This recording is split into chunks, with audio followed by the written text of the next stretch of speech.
اللهم ارحمنا بالقرآن. بسم الله الرحمن الرحيم. السلام عليكم ورحمة الله وبركاته.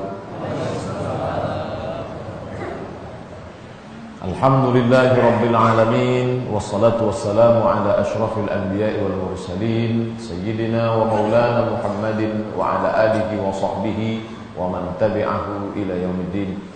سبحانك لا علم لنا إلا ما علمتنا إنك أنت العليم الحكيم. رب اشرح لي صدري ويسر لي أمري wahlul 'uqdatam min lisani yafqahu qawli. Bapak-bapak, ibu-ibu, alim ulama, cerdik pandai, tokoh masyarakat, hadirin hadirat, para remaja, tak dapat saya sebutkan satu persatu. Insyaallah kita semua hamba-hamba yang dimuliakan Allah Subhanahu wa taala. Amin ya rabbal alamin. Kalau kita membaca buku, dalam buku itu ada memuat hadis, maka kriteria pertama yang harus kita lihat di akhir hadis itu ada dalam kurung HR, hadis riwayat siapa. Apakah riwayat Bukhari, riwayat Muslim, riwayat Abu Daud, riwayat Nasai, riwayat Tirmidzi, riwayat Ibnu Majah. Kalau dia 9, riwayat Ahmad, riwayat Malik, riwayat Darimi. Apakah hanya 9? Tidak, ini yang dibuat susunannya oleh Ahlus Sunnah wal Jamaah. Ditambah lagi mungkin dia riwayat Tabrani, atau riwayat Imam Al-Hakim, atau riwayat Imam Al-Baihaqi, dan banyak sekali. Maka hadis yang kita kaji subuh ini seringkali di awal pembahasan itu dulu yang kita bahas. Hadis ini disebutkan oleh Imam Ahmad bin Hanbal dalam kitab Al-Musnad. Juga disebutkan oleh Imam Al-Hakim dalam kitab Al-Mustadrak. Juga disebutkan oleh Imam At-Tabrani. Juga disebutkan oleh Imam Al-Baihaqi. Juga disebutkan oleh Imam Ibnu Asakir dalam kitab At-Tarikh. Oleh sebab itu tak diragukan tentang letak posisi hadis ini dalam kitab-kitab induk. Adapun sahabat Nabi, dari siapa dia? Ini tak terlalu penting. Jadi, tapi kalau ada orang menyebutkannya, ini dari Abu Hurairah, ini dari Abdullah bin Abbas, ini dari Abdullah bin Mas'ud, ini dari Aisyah, ini dari Ummu Habibah, bagus. Tapi yang pertama yang perlu dilihat hadis riwayat siapa. Setelah diketahui dalam kitab apa, lalu kemudian hadis yang kita kaji subuh ini diriwayatkan dari 3 orang sahabat Nabi. Yang pertama Abdullah ibnu Umar ibnu Al-Khattab, anak Umar bin Khattab, khalifah kedua. Dia punya anak namanya Abdullah bin Umar, dan salah seorang, satu di antara 7 sahabat Nabi yang banyak meriwayatkan hadis. Yang kedua, hadis ini juga diriwayatkan dari Abdullah ibnu Amr ibnu Al-As. Yang pertama tadi Abdullah ibnu Umar, yang kedua Abdullah ibnu Amr ibnu Al-As, anak dari sahabat Nabi bernama Amr bin As, yang pernah menjadi gubernur Mesir pada masa Khalifah Umar ibn Al-Khattab. Umar ibn Al-Khattab puncak kekuasaan di Madinah. Saat itu Mesir itu belum negara, hanya sebagai salah satu provinsi. Bapak Ibu bisa bayangkan besarnya negara Islam saat itu. Ibu kotanya Madinah Al-Munawwarah. Mesir yang sekarang negara malah dulu hanya provinsi yang dipimpin oleh gubernur bernama Amr ibn Al-As. Dan anaknya seorang ahli ibadah dan zuhud, juga banyak meriwayatkan hadis, yaitu Abdullah ibn Amr ibn Al-As. Dan hadis ini juga diriwayatkan dari sahabat Nabi bernama Abdullah ibn Abbas, anak dari paman Nabi bernama Abbas bin Abdul Muttalib. Jadi ada beberapa paman Nabi yang tersebut dalam sejarah. Ada namanya Abbas, ada namanya Hamzah, ada namanya Abu Talib, ada namanya Abu Lahab. Yang Abu Lahab ini musuh, sampai-sampai satu surat khusus untuk dia, tabbat yada abi lahabin wa tab. Ada pula Abu Talib, baik tapi mati dalam keadaan kafir. Sedangkan yang dua ni Muslim, Hamzah dengan Abbas. Abbas ni punya anak laki-laki bernama Abdullah. Jadi 3 periwayat ini namanya 3 Abdullah. Abdullah bin Umar bin Khattab, Abdullah ibn Amr ibn al-As, Abdullah ibn Abbas. Nanti kalau disebut Ibnu Abbas, yang dimaksud di situ adalah Abdullah bin Abbas. Ibnu Umar, yang dimaksud adalah Abdullah bin Umar. Bapak Ibu yang dimuliakan Allah Subhanahu wa taala. Adapun bunyi teks hadisnya, arba'un, kata Nabi. Arba'un idza kunna fika fala 'alaika ma fataka minad dunya. Arba'un. Wahid, itsnin, salasah, arba'. Ada 4 perkara. Kalau tidak mau terjemah 4 perkara, 4 hal atau 4 poin. Karena kata perkara ini kalau disebut kata perkara, ada orang Cina tak mau masuk Islam gara-gara ustadz ceramah pakai perkara. Agama Islam punya rukun. Rukun Islam 5 perkara. Dia dengar dari luar masjid, mau masuk Islam, dengar ceramah. Didengar dari 5 perkara. Hanya 1 perkara 25 juta kata dia. 5 perkara, tak jadi masuk Islam gara-gara itu. Nah, jadi kita pun tak mau rekaman ini didengar atau dia dengar dari radio 4 perkara, terbayang dia yang tidak. Arba'un, 4 hal, 4 poin. Idza kunna fika, kalau 4 ini ada dalam dirimu, ada pada dirimu, fala 'alaika ma fataka minad dunya, maka engkau tak perlu, tak apa-apa, tak jadi masalah, ma fataka minad dunya, kalau engkau tak dapat dunia, tak apa-apa. Kalau begitu Islam ni tak mementingkan dunia. Penting doa kita tadi, Rabbana atina fid dunya. Ad-dunya balaghun ilal akhirah. Dunia ini jembatan. Bahkan Al-Quran melarang kita meninggalkan dunia. Wabtaghi fima ataka Allahu daral akhirah.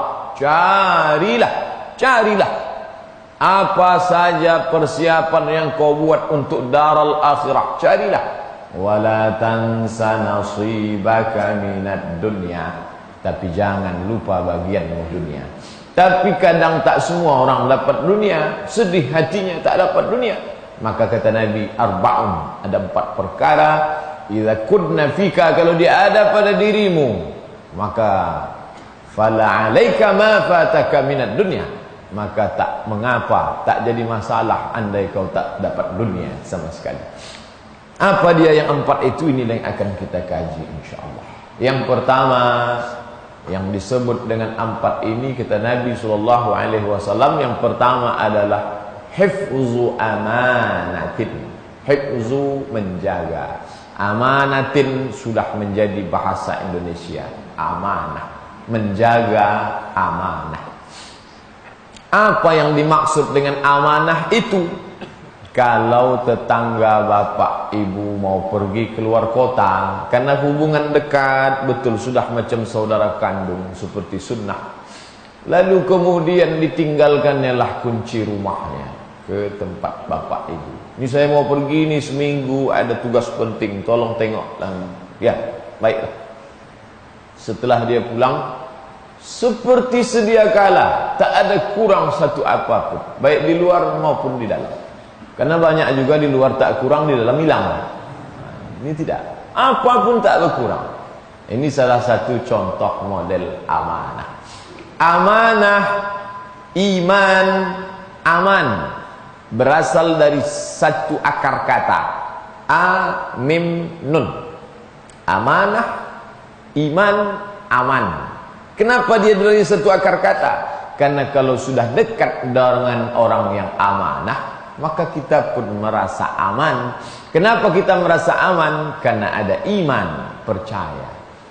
Kenapa kita titipkan kunci itu ke dia? Karena kita percaya dengan dia. Kenapa kita percaya? Karena hati kita merasa aman selama ini. Kenapa kita merasa aman? Karena dia amanah. Nah, dalam hadis ini disebutkan yang pertama kali dari 4 poin ini adalah hifzu amanatin, menjaga amanah. Dalam kitab syarah hadis ini dijelaskan oleh Imam Al-Munawi dalam syarah Al-Jami' As-Saghir, Kata beliau, yang dimaksud dengan menjaga amanah adalah al-jawarih, anggota tubuh. Inilah amanah yang paling dekat. Ada amanah jauh, ada amanah. Amanah yang paling dekat di diri kita saat ini, mana dia? Al-jawarih, anggota tubuh. Lidah. Alhamdulillah, mulai terbit fajar, bahkan beberapa jam sebelum terbit fajar, Bapak Ibu mungkin sudah ada yang bangun jam 2 atau jam 3 atau jam 4. Anggota tubuh sudah dijaga hari Sabtu ini dalam amanah. Pertama kali yang diucapkan lidah, alhamdulillahilladzi ahyana ba'da ma amatana wa ilaihi nusyur. Setelah selesai itu bangkit dia dari tempat tidur, lidahnya sudah dia jaga amanah. Dia langkahkan kaki masuk ke kamar mandi, kaki kiri dia masukkan. Amanah lagi, karena Nabi menyuruh itu. Allahumma inni a'udzubika minal khubuthi wal khaba'is. Habis itu dia berwudu, semua dia laksanakan. Dia basuh wajahnya. Dalam hadis riwayat Sunan Ibni Majah, keluarlah dosa dari kelopak mata. Ketika dia basuh tangannya, keluarlah dosa dari celah jari jemari. Ketika dia usap kepalanya, keluarlah dosa sampai dari lubang telinga. Ketika dia basuh kakinya, maka keluarlah dosa dari celah-celah kuku-kuku kaki. Habis itu dia pun bermunajat kepada Allah, asyhadu an la ilaha illallah la syarikalah wa asyhadu anna Muhammadan abduhu wa rasuluh. Allahumma ja'alni minat tawwabin waj'alni minal mutatahhirin waj'alni min ibadikas salihin. Anggota tubuh dari sejak bangun tadi sampai pukul 5.30 ini berada dalam menjaga amanah. Tapi apakah dapat kita jaga ini sampai Israel datang mencabut nyawa? Tak ada jaminan. Maka di antara doa yang kita panjatkan tadi kepada Allah Subhanahu wa taala, Rabbana la tuzigh qulubana. Jangan kau palingkan hati kami yang sudah lurus. Kami jaga sejak subuh Sabtu ni, ya Allah, dalam ibadah kepadamu. La tuzigh qulubana. Jangan kau palingkan hati kami. Yang berpaling itu kan mata, yang berpaling itu kan tangan, yang berpaling itu kan lidah. Kenapa yang dimintakan tadi dalam doa hati? Lain yang berbuat, lain yang dimintakan. Karena puncak yang menggerakkan semua anggota tubuh itu adalah hati. Maka cukup kita mintakan satu, yang lain mengikut. La tuzigh qulubana. Jangan kau palingkan hati kami ba'da idh hadaitana, sesudah engkau berikan hidayah, petunjuk kepada kami. Bapak Ibu yang dimuliakan Allah Subhanahu wa taala, amanah yang terdekat dalam diri kita adalah, kata Imam Al-Munawi, al-jawarih, anggota tubuh. Dan itu juga nanti yang akan ditanya oleh Allah Subhanahu wa taala, innas sam'a wal basar wal fuad kullu ulaika kana anhu mas'ula. Semua akan disoal, semua akan ditanya di hadapan Allah Subhanahu wa taala. Saat ini kalau kita ditanya, maka yang pertama kali membela adalah lidah. Teman yang paling setia, lidah. Ada juga kawan setia, tapi ketika lambat kita membayar dia, mulai kesetiaannya agak berkurang sedikit. Tapi lidah, maka dia terus setia membela kita. Salah pun kita, dia bela juga kita. Maka dialah yang pertama kali dicabut Allah Subhanahu wa taala dalam ayat yang Bapak Ibu hafal semuanya karena selalu dibaca. Al-yawma nakhtimu ala afwahihim wa tukallimuna aydihim wa tashhadu arjuluhum bima kanu yaksibun. Semua. Kenapa di sini disebutkan anggota tubuh? Banyak orang salah sangka, dia sangka ini punya dia. Ini punya saya. Sejak dari dalam perut ibu saya sudah saya bawa. Kalau Pak Ustaz tak percaya, ni punya saya, ni fotonya. Ditunjukkannya pula foto dia dalam kandungan maknya. Ini punya saya, sudah ada dalam diri saya bawa dulu. Bukan ni datang belakangan seperti rumah, seperti ijazah, seperti tanah. Itu datang belakangan. Ini memang punya saya bawa dari sejak rahim ibu saya. Dia memang ada pada diri kita, tapi dia bukan punya kita. Punya siapa dia? Lillahi ma fis samawati wa ma fil ardh. Apa yang ada di langit, apa yang ada di bumi, milik Allah, bukan punya kita. Lalu kenapa dia ada di dalam badan kita? Dia adalah amanah dan sampai masanya nanti dia akan ditanya, dulu ini kau pakai kemana saja? Hadis riwayat Tirmizi dari Abu Barzah Al-Aslami, la tazulu qadama 'abdin yaumal qiyamah, kaki anak Adam akan tetap tegak berdiri di hadapan Allah Subhanahu wa taala hatta yus'al, sampai dia ditanya. Satu di antara pertanyaan itu adalah an jismihi fima ablah, anggota tubuhnya dipakai kemana saja. Kita kaji amanah yang dekat dulu, tak usah yang jauh-jauh, nih yang dekat-dekat. Setelah itu baru yang agak jauh sedikit, di luar masjid, kendaraan, harta, itu amanah. Selama ini kemana dia dibawa? Alhamdulillah, bersyukur kepada Allah. Gas pertama subuh Sabtu ini dia dibawa ke Masjid Al-Falah. Pertama kali bensinnya menetes ke Masjid Al-Falah, yang pakai solar juga, yang bensin aja saya sebut. Ustaz ini tak ada nyebut solar. Pertama kali dipakai ke Masjid Al-Falah. Itu amanah. Kenapa? Banyak juga yang memakai kendaraannya malam ni, bukan subuh ni, dari mulai malam tadi sampai pulang subuh kemana? Wallahu a'lam bissawab, ke tempat yang tak diridhai Allah Subhanahu wa taala. Alhamdulillah, anggota tubuh kita bawa untuk yang sesuai amanah. Harta kita bawa untuk yang sesuai amanah. Mana lagi yang lebih jauh daripada itu?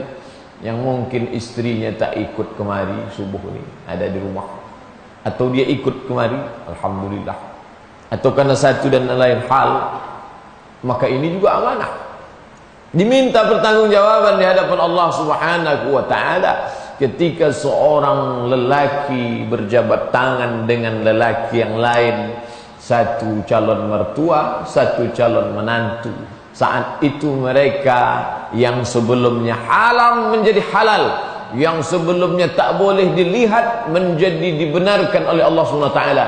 Istahlaltum furujahunna, yang sebelumnya haram kamu lihat, kamu pikirkan pun haram menjadi halal. Siapa yang menghalalkannya? Bikalimatillah, dengan kalimat Allah Subhanahu wa taala.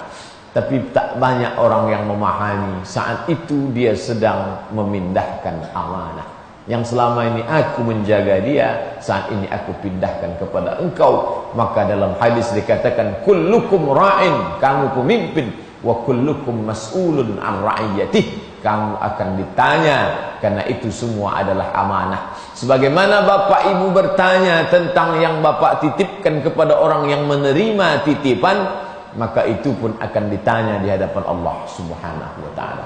Bapak ibu yang dimuliakan Allah, andai kata Nabi hilang dunia dari dirimu, tapi dapat kau jaga yang empat ini, fala alaika ma fataka minad dunya, tak jadi masalah dunia tak kau dapatkan, asalkan ini kau selamat, karena ini akan ditanya di hadapan Allah Subhanahu wa taala.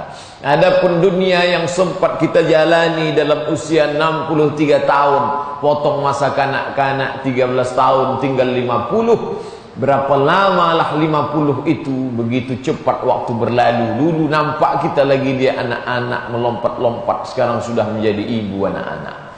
Dulu kawan akrab dekat, sekarang sudah tak pergi ke tempat yang lain, tak lagi dapat dikenali.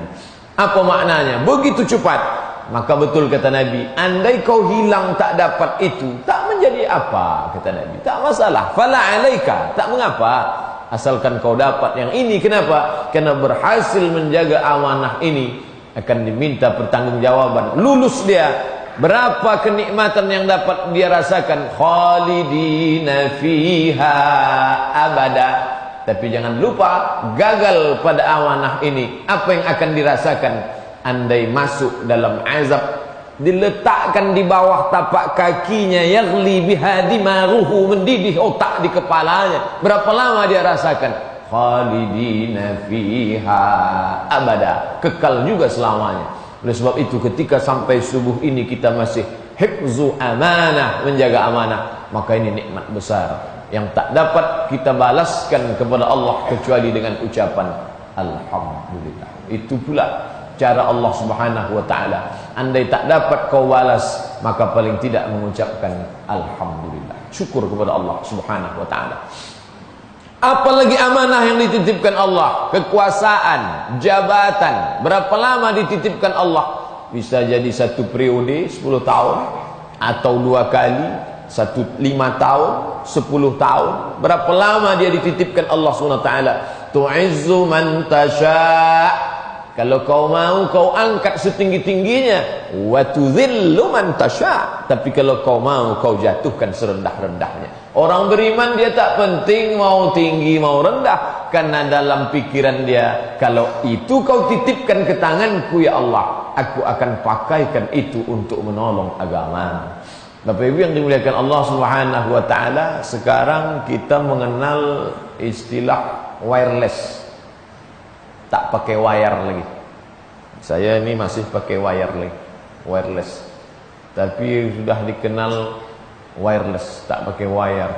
Kemarin beberapa hari yang lalu diperlihatkan ke saya bukan wireless, bookless. Tak pakai buku.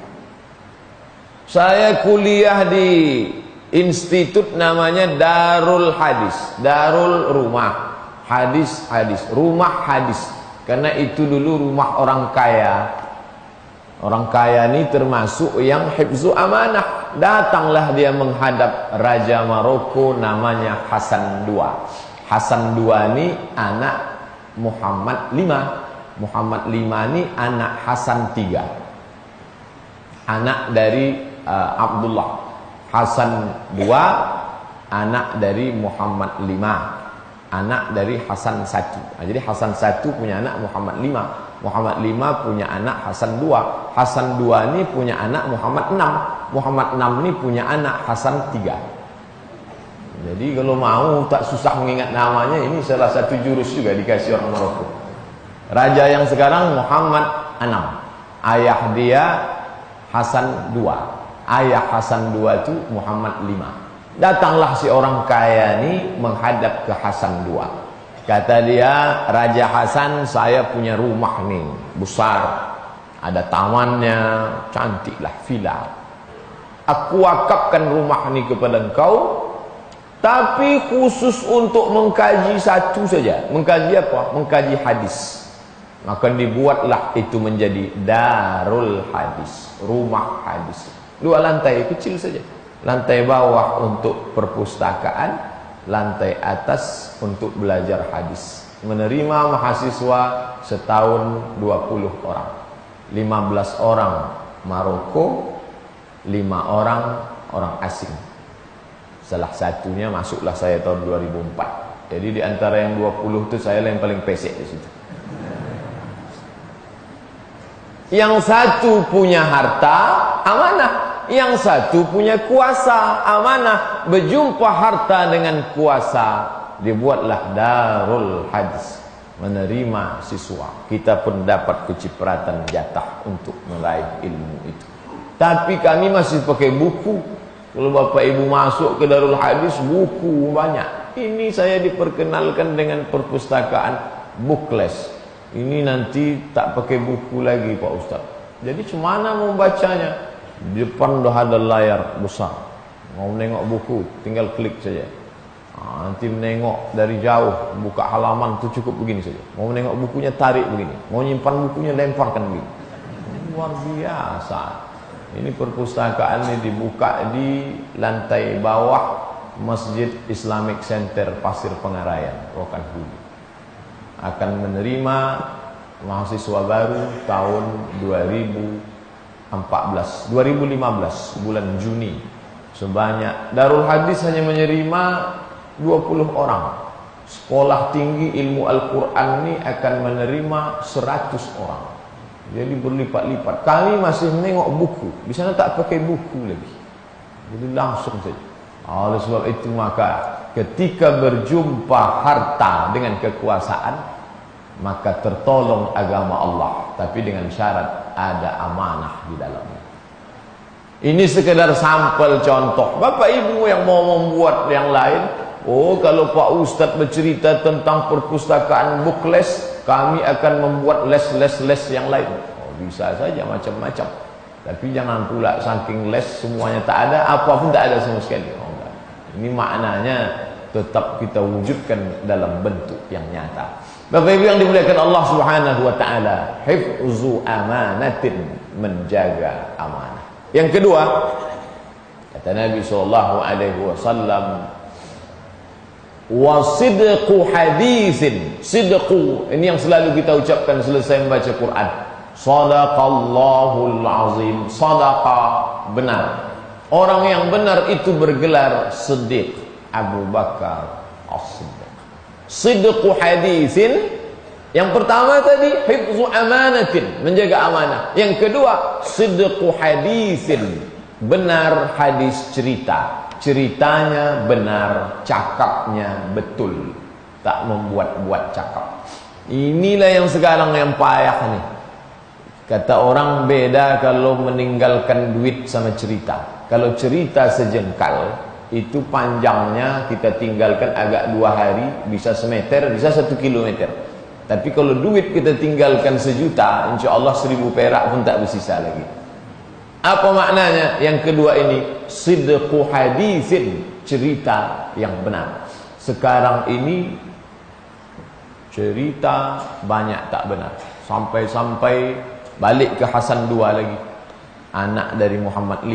Hasan II berpesan kepada anaknya, nak, nanti kalau kau baca koran, yang perlu kau percaya itu 2 saja, tanggal sama harga. Mohon maaf kalau ada bapak ibu wartawan, bukan saya yang bilang, Raja Maroko. Kalau marah, marahlah sama dia. Apa maknanya? Saking banyaknya berita tak benar, cerita tak betul. Makanya dalam Islam diajarkan, in ja'akum, kalau datang kepada kamu fasiqun, orang fasik, binaba'in, membawa berita yang tak betul, fatabayyanu, dalam qiraat lain fatathabbatu, check and recheck, periksa dulu, ini betul atau tidak. Maka yang kedua ni sidqu hadithin, ceritanya bukan tanggung-tanggung, dengan pakaian resmi. Saya berjanji, wallahi tallahi billahi, saya akan menunaikan amanah ini, dan saya akan bersedia ditempatkan di seluruh Indonesia dari Sabang sampai Merauke. Begitu selesai pengambilan sumpah tu langsung ngurus kemana kira-kira bisa pindah bulan depan. Padahal sidqu hadithin, cerita betul, bukan tanggung-tanggung. Tak percaya tak orang ini dengan Quran Pak Ustaz? Bukan lagi Quran. Quran tu langsung diletakkan di atas kepala. Quran besar pula langsung di atas kepala. Apa maknanya? Sidqu hadithin, yang amat sangat sulit lah, dari sejak zaman dulu sampai sekarang. Makanya dikatakan ra'suz dzunub al-kadzib, induk dari segala dosa itu adalah kadzib, bohong. Bohong satu akan ditutup dengan bohong berikutnya, akan ditambah dengan bohong berikutnya, bohong, bohong, bohong. Pak Ustaz, bohong sekali-sekali kan tak apa-apa, sekali-sekali akan membawa ke berkali-kali. Bapak Ibu yang dimuliakan Allah Subhanahu wa taala, ini bohong pertama, akan disusul bohong berikutnya. Keberanian yang luar biasa. Bohong pertama dengan menuliskan namanya, bukan nama yang disebutkan Allah Subhanahu wa taala. Ud'uuhum li'abaihim, panggillah dia menurut nama bapaknya. Ketika Nabi SAW dinisbatkan bukan kepada orang yang aslinya, orang memanggil dia Zaid ibnu Muhammad, Zaid ibnu Muhammad, turun ayat langsung. Itulah ayat nanti kalau bapak ibu ziarah ke makam Rasul SAW yang ditempel di atas besar-besar, baca nanti, maka Muhammadun aba ahadin min rijalikum, Muhammad bukan bapak kamu, bukan ayah kamu, walakin Rasulullah, dia itulah Rasul utusan Allah SWT, wa khataman nabiyyin, dan dia adalah penutup para nabi. Ayat ini turun membantah Zaid bin Muhammad. Setelah itu berubahlah dia menjadi Zaid bin Harithah, yang kemudian anak dia menjadi panglima perang bernama Usamah bin Zaid, yang diangkat Nabi menjadi panglima perang pada usia 18 tahun ketika Nabi meninggal dunia. Zaid bin Usamah bin Zaid bin Harithah. Masya Allah. Apa maknanya? Tak boleh menisbatkan, karena satu bohong akan disusul bohong berikutnya. Berapa banyak orang berani mewalikan gara-gara bohong pada akte kelahiran. Aku nikahkan engkau dengan anakku dengan mahar macam-macam tunai, padahal nama itu bukanlah.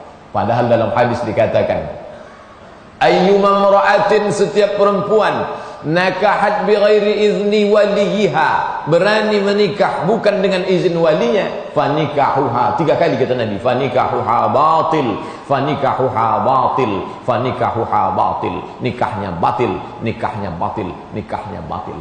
Selesai saya menyampaikan ini tahun 2010 tentang masalah nikah batil bukan dengan nama yang benar, datanglah seorang bapak ke saya di Masjid Agung An-Nur. Saya tak ingat orangnya, cuma tak pernah jumpa lagi. Kita memang tak punya data. Itulah mungkin ide dari Pak Faisal Qamar membuat data jamaah Masjid Al-Falah supaya dia tak hilang dengan sendirinya. Kalaupun hilang kita masih ingat. Ini saya yang bertanya di dulu tak ingat, tak pernah saya jumpa lagi. Pak Ustadz, ini di depan saya Pak Ustadz, berani dia akadkan di depan orang banyak padahal bukan dengan nama aslinya. Kata saya, ini batal Pak, tak betul berdasarkan hadis Nabi. Lalu bagaimana sikap kita? Sampaikan ke orangnya. Tapi kalau saya sampaikan dia mengamuk Pak Ustadz. Apa boleh buat menyelamatkan dia? Betapa banyak kita ingin menyelamatkan orang dan orang itu marah kepada kita. Kalau kita mau menyeberang jalan, kita tak kenal dengan dia, entah siapa dia, entah dari mana dia, tiba-tiba ada bis kencang, dia tidak melihat ke kanan, kita tarik tangannya, spontan kita tarik tangannya. Begitulah orang ingin menyelamatkan orang lain dari musibah yang nyata. Bis mau menabrak, ingin betul menyelamatkan orang, tapi dari musibah yang tak nyata banyak orang yang mati-matilah, masuk neraka lah. Itu kan urusan engkau. Bapak Ibu yang dimuliakan Allah SWT, sidqu hadisin, bercerita benar dalam kehidupan sehari-hari maupun dalam urusan keluarga. Dalam pengajian ini juga yang sampaikan yang benar-benar saja, yang tak betul tak usahlah untuk mengelabui orang banyak, mengaku ustaz kabir, mengaku tuan syekh besar, mengaku tak ada orang lain yang tak berilmu di Pekanbaru. Nah, ini tak perlulah, karena Allah Subhanahu wa taala yang menilai. Wa qul i'malu, berbuatlah, fasayarallahu amalakum, Allah yang akan melihat perbuatan kamu, wa rasuluhu, rasul yang akan melihat, wal mu'minun, dan orang beriman yang akan melihat. Ada satu hadis, datanglah seorang laki-laki menghadap Nabi SAW. Ya Rasulullah, bapak saya mati dan dia dalam keadaan kafir. Lalu kata Nabi, dia masuk neraka. Begitu Nabi mengatakan bapakmu masuk neraka, dia pun sedih. Lalu pergilah dia. Pergi dia meninggalkan Nabi dalam keadaan sedih. Lalu Nabi segera panggil dia, ta'al, mari kemari. Dia pun datang lagi. Apa kata Nabi? Abi wa abuka finnar. Kau jangan sedih, bapakku dan bapak engkau pun masuk neraka juga. Lalu orang pun menyimpulkan bapak Nabi masuk neraka gara-gara bapakku dan bapakmu masuk neraka. Ditanyakan masalah ini ke saya bilang bapak Nabi tak masuk neraka. Begitu menurut Ahlus Sunnah wal Jamaah. Kenapa? Karena Allah mengatakan dalam Quran, wa ma kunna mu'azzibina hatta nab'asa rasula. Kami tidak akan mengazab orang sebelum Rasul datang. Abdullah itu setelah Nabi Muhammad atau sebelum Nabi Muhammad? Sebelum. Bapak ibu membaca itu setiap berzanji. Walamma tamma min hamlihi syahrani ala ashhuril qamariyah. Ketika sempurna hamil dia 2 bulan, tufiya bil madinatil munawwarati abuhu Abdullah. Selalu dibaca itu dalam berzanji. Setiap mengayun anak selalu dibaca. Apa maknanya? Ketika 2 bulan dalam kandungan ibunya, matilah bapaknya Abdullah. Orang pun mendengar itu, Masya Allah, mestinya sedih, bukan Masya Allah. Sedih karena bapaknya meninggal. Wa ma kunna mu'azzibina, kami tak akan mengazab hatta nab'asa rasula, sampai kami mengutus rasul. Lalu yang dia maksud abi, bapakku di situ siapa? Pamanku Abu Talib. Lalu cerita itu pun sampailah. Kata Ustadz Abdul Somad, paman itu bisa dipanggil abi. Oh, bahasa Arab dari mana itu? Abdul Somad tak paham bahasa Arab seolah-olah. Padahal dia 4 tahun belajar di Mesir, belajar bahasa Arab, 2 tahun di Maroko. Kalau cerita lama tentu onta lebih lama lagi. Ini bukan cerita lama, ini kan cerita belajar. Bahasa Arab dari mana itu? Paman dipanggil abi. Penggunaan paman kepada paman dipanggil abi itu umum. Syekh Ibnu Utsaimin pun menyebutkan itu dalam tafsirnya. Dalam syarah dia kitab Riyadhus Shalihin pun dia katakan bahwa memanggil paman dengan sebutan abi itlaqul ab 'alal 'am, memanggil paman itu dengan abi adalah perkataan yang umum. Oleh sebab itu maka sampaikanlah dengan apa adanya, jangan mengelabui orang banyak hanya karena ingin betul kata Nabi, sidqu haditsin, menyampaikan dengan yang benar, karena ini semua akan diminta pertanggungjawaban di hadapan Allah Subhanahu wa taala. Yang ketiga kata Nabi sallallahu alaihi wasallam, wa husni khaliqatin, wa husnu khaliqatin, bergaul dengan baik. Khaliqatin tidak hanya kepada manusia, tapi disebut khaliqah, semua makhluk Allah Subhanahu wa taala. Banyak orang bersama manusia bagus, bergaul sama manusia, tapi ketika bersama dengan binatang, Umar bin Khattab pernah menjatuhkan hukuman ta'zir kepada seorang laki-laki yang menyiksa keledai karena memberi beban yang di luar kemampuan keledai. Bayangkan, kami kan tak berinteraksi dengan binatang zaman sekarang Pak Ustadz. Memang kita tidak lagi pakai keledai setelah ada truk.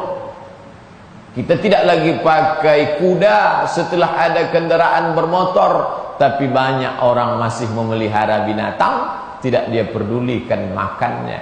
Maka muncullah lagu di Sangkar Emas, menceritakan bagaimana sakitnya binatang. Senang dia menengok binatang itu menjerit. Bagus suaranya Pak Ustaz. Diadakan lomba binatang menjerit. Padahal berkicau. Padahal kalau dipanggil lah yang paham bahasa binatang, kira-kira apa yang dijeritkan binatang? Dari sejak muda dia sampai tua di sangkar. Bisa jadi yang dia teriakkan itu nikah, nikah gitu dia. Tapi kata orang bagus suaranya Pak Ustaz. Menyakit. Oh, kalau begitu Pak Ustaz melarang memelihara binatang. Tak, bukan dilarang. Apa dalil boleh memelihara binatang? Ketika ada sahabat Nabi punya anak laki-laki namanya Umair, dia punya burung pipit namanya Nughair. Lalu ketika dia menangis burungnya itu mati, datang Nabi bercanda dengan dia. Ya Umair, ma fa'alan Nughair. Wahai Umair, apa yang sedang dilakukan burung pipit? Padahal burungnya sudah mati. Ini menunjukkan takriri bahwa Nabi membolehkan memelihara burung. Kiaskan yang lain, ikan boleh, tanaman hias, tapi cukup makannya, cukup jangan sampai menyiksa binatang. Husnu khaliqatin. Kenapa Ustaz tak bahas hubungan dengan manusia? Banyak orang santun baik kepada manusia, tapi sesama selevel dia. Kalau dengan di bawah dia, Masya Allah, maka Islam mengajarkan a'tul ajira ajrahu qabla an yajiffa araquhu. Berikanlah upah pekerjamu sebelum kering keringatnya. Tapi jangan gara-gara hadis ini yang bayar akhir bulan setiap nunggu kering keringat. Begitu kering bayar, begitu kering bayar. Bukan itu makna.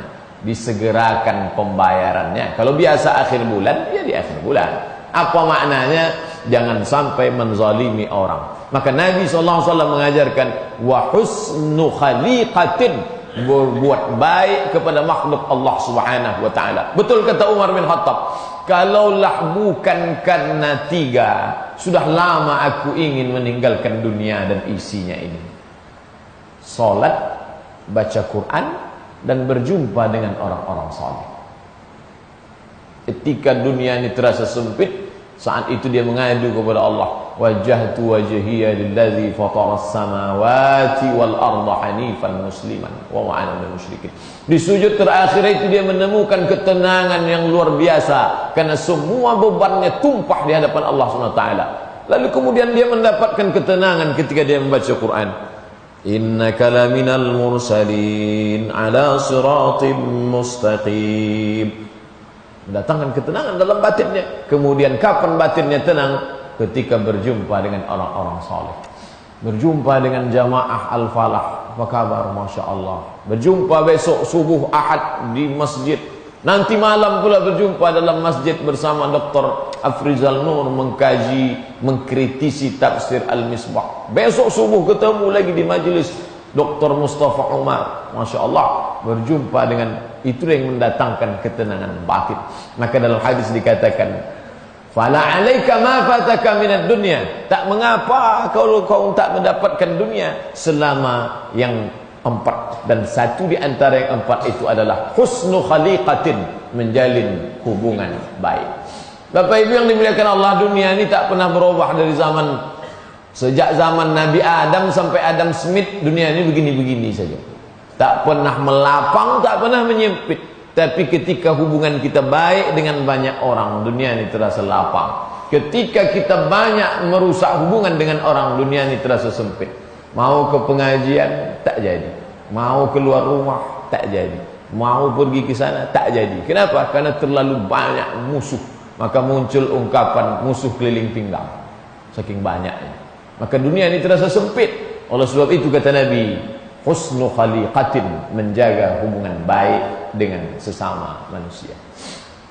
Musibah, siapa yang tak kena musibah? Bahkan ketika Nabi SAW ditanya oleh sahabat, ya Rasulullah, man asyaddun nasi bala'an, siapa orang yang paling banyak musibah dalam hidupnya? Kata Nabi, al-anbiya, para nabi, thumma al-amsal fal-amsal. Oleh sebab itu, ma'asaba min musibatin, segala musibah fil ardi, di atas muka bumi, wala fi anfusikum, terjadi pada dirimu, illa fi kitab, semua sudah kami tuliskan di lauhil mahfuz, min qabli an nabra'aha, sebelum tercatat, sebelum kami wujudkan dalam bentuk yang nyata, semua tercatat.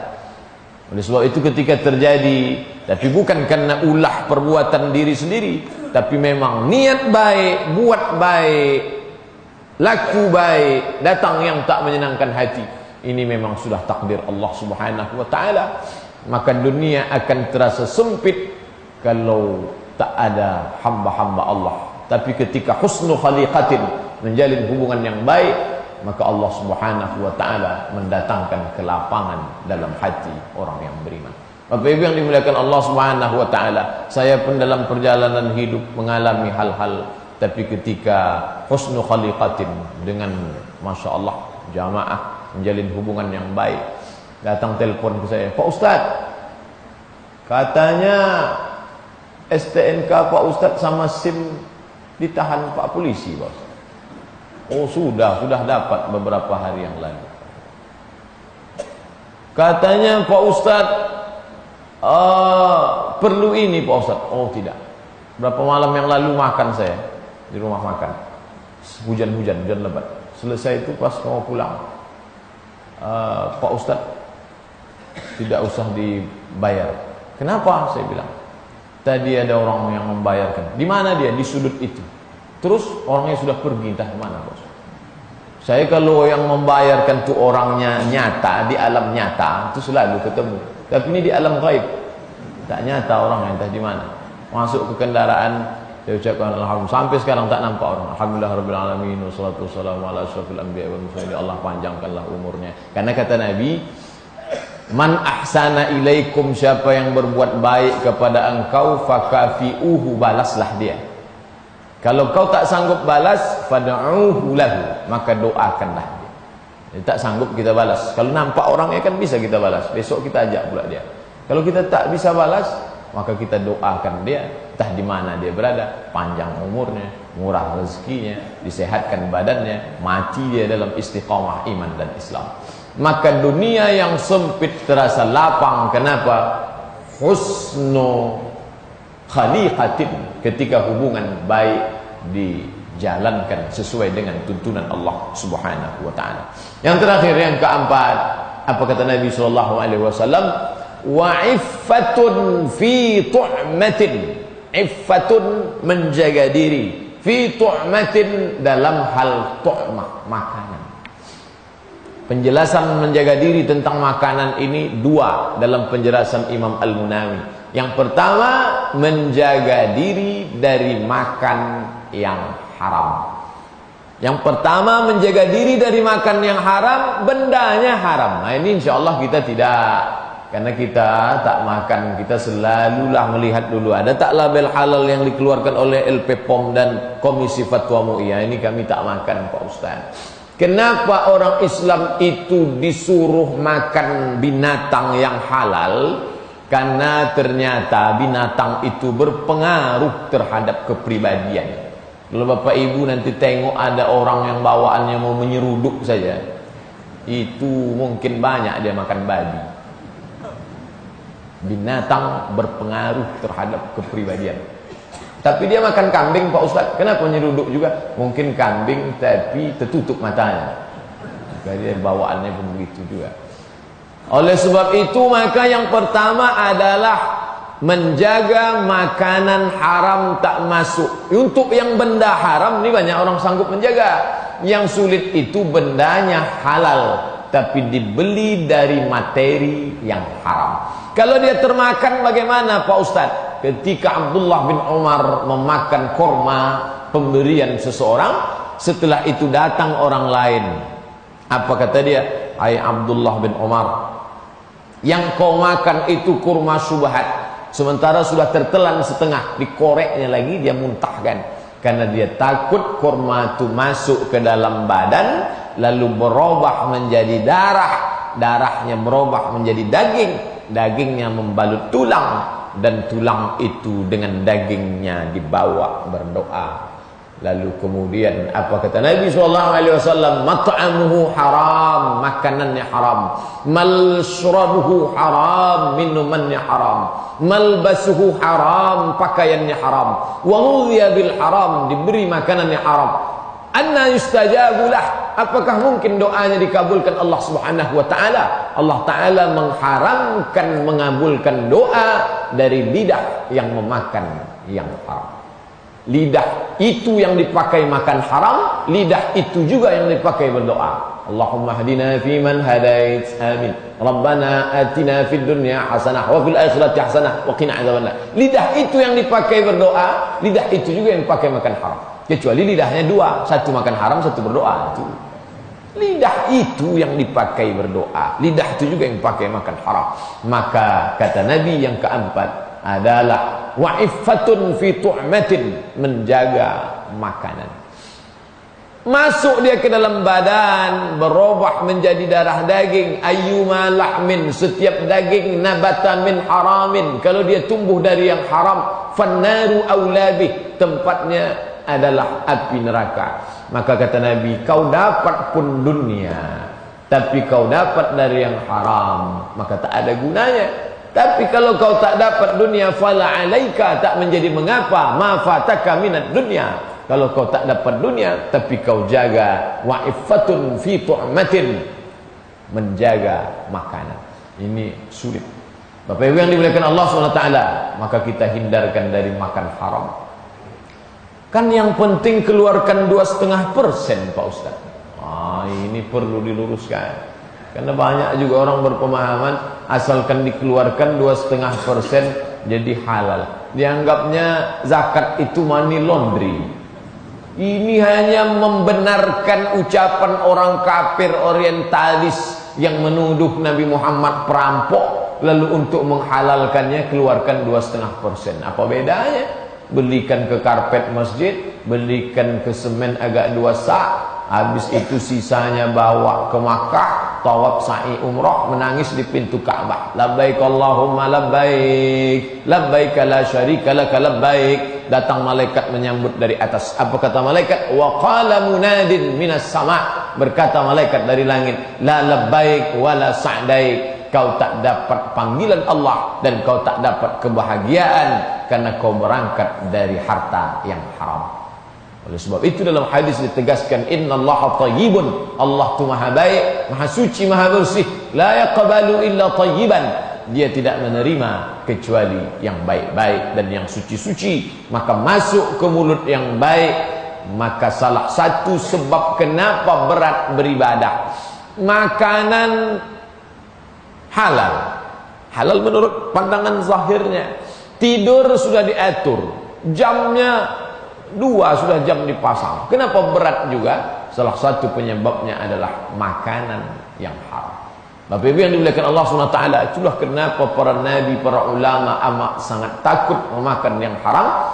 Bukan hanya khawatir di akhirat azab, tapi berat untuk beramal, mendekatkan diri kepada Allah SWT. Alhamdulillah, subuh ini Bapak Ibu perjuangan yang besar di hari yang libur, meninggalkan rumah, sejuk, dingin, gerimis, datang ke rumah Allah SWT. Mungkin salah satu yang menyebabkan ringannya langkah kita karena makanan kita halal-halal, insyaAllah. Amin ya rabbal alamin. Tapi anak-anak kita pun mudah-mudahan mendapatkan makanan yang halal sehingga hidup mereka pun ke depan. Ada orang-orang tua yang amat sangat khawatir anaknya tak makan, lalu dia tanggukkan. Bukan pula pakai tangguk, dia pakai pukat. Kalau pukat itu semua masuk, ikan paus pun masuk juga. Begitu dibuka tadi pukat, semua ikan beracun pun masuk, ikan anak buaya pun masuk juga. Udah jelas orang mengatakan, Pak itu anak buaya, tak apa-apa, macam-macam ikan juga sedikit, disuapkan kan. Ini contoh kasus real. Saya lama merenung tentang 2 orang dalam kehidupan nyata. Yang satu ini pakai pukat, semua dia suapkan ke anak-anak. Yang satu ini ya, ikan-ikan halal saja dia kasihkan ke anak. 20 tahun, 30 tahun berlanjut, saya amati dari mulai sejarah bapak-bapaknya, tak boleh sebut nama, menjaga kode etik jurnalistik. Sekarang bagaimana kenyataannya? Yang ini, Masya Allah, tak ada menjadi orang gara-gara memakan yang haram-haram tadi. Yang ini menjadi doktor, yang ini menjadi doktor, yang ini menjadi doktor, yang ini menjadi dokter. Nah, satu dokter penyakit, yang 3 ini dokter-doktor semua. Yang ini menjadi, Masya Allah. Apa maknanya? Ketika ini amat sangat khawatir nanti tak makan, lalu dia berikan makanan yang haram, dia sudah menutup pintu rezeki yang dijanjikan Allah Subhanahu wa ta'ala. Dzalika bi anna Allah lam yakum mughayyiran ni'matan an'amaha 'ala qaumin. Allah Taala tak pernah merubah rezeki yang mau dia berikan. Dulu mau dia kasih 2-2 ni baik, tapi karena ini menutupnya dengan yang haram, maka dirubahnya dari yang halal. Kau sudah tutup pintu, maka dia sendiri yang menutup, bukan Allah SWT. Dzalika bi anna Allah lam yakum mughayyiran ni'matan an'amaha 'ala qaumin. Allah Ta'ala tak pernah merubah itu. Nikmat yang mau dikasihnya itu, siapa yang merubah? Makhluk itu yang menutupnya duluan, karena dia kasih yang haram-haram. Bapak Ibu yang dimuliakan Allah Subhanahu wa ta'ala, oleh sebab itu kata Nabi pesan yang keempat, wa'iffatun fi tu'matin, menjaga diri dari makanan yang syubhat dan haram. Inilah 4 yang disampaikan Nabi SAW menjadi bekal buat kita. Dunia dapat, keempat-empatnya dapat, alhamdulillah. Ini yang paling baik. Andai dunia tak dapat, tapi yang 4 ini ada, alhamdulillah. Dunia tak dapat, yang 4 pun tak dapat, inna lillahi wa inna ilaihi raji'un. Bagaimana lagi kita di hadapan Allah SWT? Maka 4 ini, 4-empatnya ada Pak Ustaz, tapi belum lagi lengkap. Memanglah, siapa yang bisa mengatakan kalau Ustaz tadi mengampilkan 4 itu sudah ada dalam diri saya. Fala tuzakku anfusakum, jangan kau katakan dirimu suci.